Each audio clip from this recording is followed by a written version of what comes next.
والدین کے سامنے عاجزی سے جھکنا، یہ تو پاکستان کی فیوریٹ مثال ہے. کسی کو کوئی قرآن نہ پتا ہو، اتنا پتا ہوتا ہے وبالوالدین احسانا، اتنا سب کو پتا ہوتا ہے. اور کوئی قرآن نہیں معلوم، یہ ضرور معلوم ہے. اس کے بارے میں بھی کچھ سیکھتے ہیں. قرآن نے یہ محاورہ استعمال کیا ہے، خفض لہ جناحہ، اس نے اپنے پر اس کے سامنے نیچے کر لی. یہ محاورہ تھا قرآن سے پہلے، اپنے پر کسی کے سامنے نیچے کرنا. اور رفع لہ جناحہ، اس کا متضاد محاورہ بھی تھا، اس نے کسی کے سامنے اپنے پر اونچے کر لیے. شاعر اپنے دوست سے کہتا ہے کہ تو ہمیشہ میرے سامنے اپنے پر نیچے رکھتا ہے، آج اپنے پر کیوں اٹھا لیا تو نے؟ جس کو اردو میں ہم کہتے ہیں آج اتنا کیوں پھیل گئے، یا کہتے ہیں اچھا کیا نئے پر نکل آئے، کیا پر نکل آئے تیرے. یہ کب کہتے ہیں؟ کوئی زیادہ چڑھاوا کرے، کوئی زیادہ اکڑ جائے، کوئی زیادہ تکبر کرے تو اس کے پر نکل آئے، ہے نا. لیکن یہ محاورہ اصل میں ایک تصویر کھینچی جا رہی ہے، اس تصویر کو سمجھ لیں. جب پرندہ اپنے پر اونچے کرتا ہے تو اس کا کیا مطلب ہوتا ہے؟ کہ وہ اڑ رہا ہے یا اڑنے کو تیار ہے، وہ آپ سے اوپر جا رہا ہے. جب پرندے کے پر نیچے آتے ہیں تو اس کا کیا مطلب ہے؟ کہ وہ لینڈنگ کر رہا ہے، وہ نیچے آ رہا ہے. اب انسان کے تو پر ہوتے نہیں، تو انسان کو کمپیئر کیا جا رہا ہے پرندے کے ساتھ.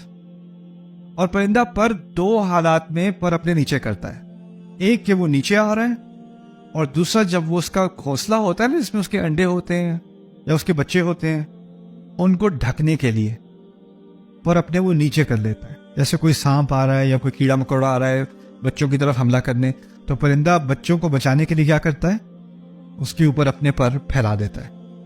تو پر کو نیچا کرنا اس کے دو معنی ہیں. ایک تو کسی کے سامنے عاجزی کرنا، یعنی میرے اندر اڑنے کی صلاحیت ہے، مجھے پر اپنے اٹھانے آتے ہیں، اڑنا آتا ہے، اڑنا آنے کے باوجود میں زمین پر لگا ہوا ہوں.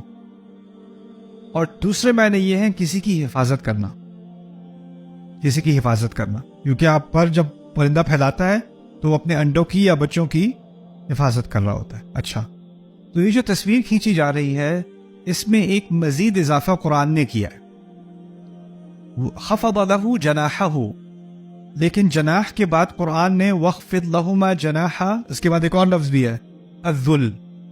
الذل یہ لفظ عربی محاورے میں نہیں تھا، یہ قرآن کا اضافہ ہے. یہ قرآن نے محاورے میں ایک عزیز نئی جدید چیز شامل کی ہے. الذل کہتے ہیں عربی میں جو کمزور ہو. اصل میں ذلیل کا لفظ اردو میں بہت برے معنی رکھتا ہے، لیکن ذلیل کا لفظ عربی میں صرف ذلت سے اس کا تعلق نہیں ہے، کمزوری سے بھی اس کا تعلق ہے. اسی لیے یہ لفظ قرآن میں استعمال ہوا ہے صحابہ کے لیے. وَلَقَدْ نَصَرَكُمُ اللَّهُ بِبَدْرٍ وَأَنْتُمْ أَذِلَّةٌ، ذلیل کی جمع عربی میں اذلہ. اللہ تعالیٰ نے تمہاری بدر کے مقام پر مدد کی اور تم اذلہ تھے، یعنی تم کمزور تھے. وہاں اردو والا ذلیل نہیں، عربی والے یعنی کمزوری کی بات کی جا رہی ہے. یہاں پر کمزوری کی بات کی جا رہی ہے، یعنی اپنے کمزوری والے پر نیچے گرا دو، اپنے کمزوری والے پر اپنے دونوں والدین کے سامنے گرا دو. اس سے کیا مراد ہو سکتی ہے؟ پہلی مراد اس سے یہ ہے کہ ایک عمر آتی ہے جب بچہ چھوٹا ہوتا ہے اور والدین اس کے ہر ضرورت کا خیال کرتے ہیں. وہ اپنا خیال، وہ اپنے آپ کو صاف نہیں کر سکتا، اپنے آپ کو کھلا نہیں سکتا، اپنے آپ کو سلا نہیں سکتا، اپنے آپ کو اوڑھ نہیں سکتا. ساری ضروریات کون پوری کر رہا ہے؟ والدین. ان کے بغیر وہ سروائیو نہیں کر سکتا، وہ انڈیپینڈنٹ نہیں ہے. جیسے جیسے وہ بڑا ہوتا چلا جاتا ہے تو کچھ چیزیں وہ خود سے کر سکتا ہے، لیکن پھر بھی امی بھوک لگی ہے، ماں کھانا دے گی، اسکول ابو لے کے جائیں گے، ڈور پہ ڈراپ کریں گے، شاپنگ کرنے، کپڑے دینے، وہ اپنے آپ کو افورڈ نہیں کر سکتا. پھر ایک وقت آتا ہے کہ اس کو یونیورسٹی کے بعد یا تعلیم حاصل کرنے کے بعد اس کی جاب لگ گئی، اس کی شادی بھی ہو گئی، اب وہ بڑا ہو گیا ہے. اب جب وہ جیسے جیسے وہ خود مختار ہو رہا ہے، اس کے اپنے پیسے آ رہے ہیں، اس کی اپنی لائف ہے، ساتھ ساتھ جو اس کے پیرنٹس تھے نا، اس کے والدین تھے، وہ بوڑھے ہوتے چلے جا رہے ہیں. اور اب ایک رول ریورسل قسم کا ہو گیا ہے، یعنی بچہ کمزور تھا اور والدین خیال کر رہے تھے، والدین طاقت میں تھے. اور جیسے جیسے بچہ طاقتور ہوتا چلا جا رہا ہے، والدین کیا ہوتے چلے جا رہے ہیں؟ کمزور ہوتے چلے جا رہے ہیں. اور ایک عجیب چیز یہ بھی ہوتی ہے کہ انسان جیسے جیسے بڑھاپے کی طرف جاتا ہے تو کچھ انسانوں میں ایسا ہوتا ہے جیسے جیسے ان کی عمر بڑھتی چلی جاتی ہے ان کی عادتیں اور ان کی باتیں بچوں والی ہونی شروع ہو جاتی. وَمَن نُعَمِّرْهُ نُنَكِّسْهُ فِي الْخَلْقِ، جس کو ہم زیادہ عمر دیتے ہیں اس کو خلق میں پیچھے کی طرف لے جاتے ہیں، جس کو انگلش میں سینیلٹی بھی کہتے ہیں. یعنی آپ ایک بچے کو، آپ ایک ویڈیو بناؤ کہ ایک ماں اپنے بچے کو کہہ رہی ہے دوا کھا لو، نہیں کھاؤں گا نہیں کھاؤں گا. اور پھر آپ ایک ویڈیو بنا لو کہ کوئی جو ماں ہے کسی کی 80 سال کی ہے 85 سال کی ہے، ماما جی یہ دوا کھا لیں، نہیں کھاؤں گی. وہ جو 8 سال کی بچی کر رہی ہے وہ 88 سال کی دادی بھی کر رہی ہے، اس میں بھی ایک بچپنا آ گیا ہے. ہوتا ہے کہ نہیں؟ اور اسی طرح موڈ کے بارے میں، بچے کا موڈ ایک دفعہ خراب ہو گیا تو ہو گیا، سڑ گئے تو سڑ گئے. اور جب ایک عمر آتی ہے اس میں ایک دفعہ غصہ آ گیا تو بس اب بات نہیں کرو مجھ سے. بہت جلدی غصہ کر دینا، بہت جذباتی ہو جانا، بچپنا آ جانا. اب ہوتا یہ ہے کہ جب اس طرح کا بچپنا آتا ہے بڑھاپے میں جا کے، یا موڈ سوئنگز ہوتے ہیں اس طرح کے، تو پھر آپ میں وہ صبر نہیں ہوتا ان چیزوں کو برداشت کرنے کا. ان کو تو تھا جب آپ چھوٹے تھے تو وہ برداشت کرتے تھے آپ کے موڈ سوئنگز. آپ رو رہے ہو اور وہ آپ کو تھپکیاں دے رہے ہیں اور سلا رہے ہیں، اور ریسٹورینٹ میں جا کے بچے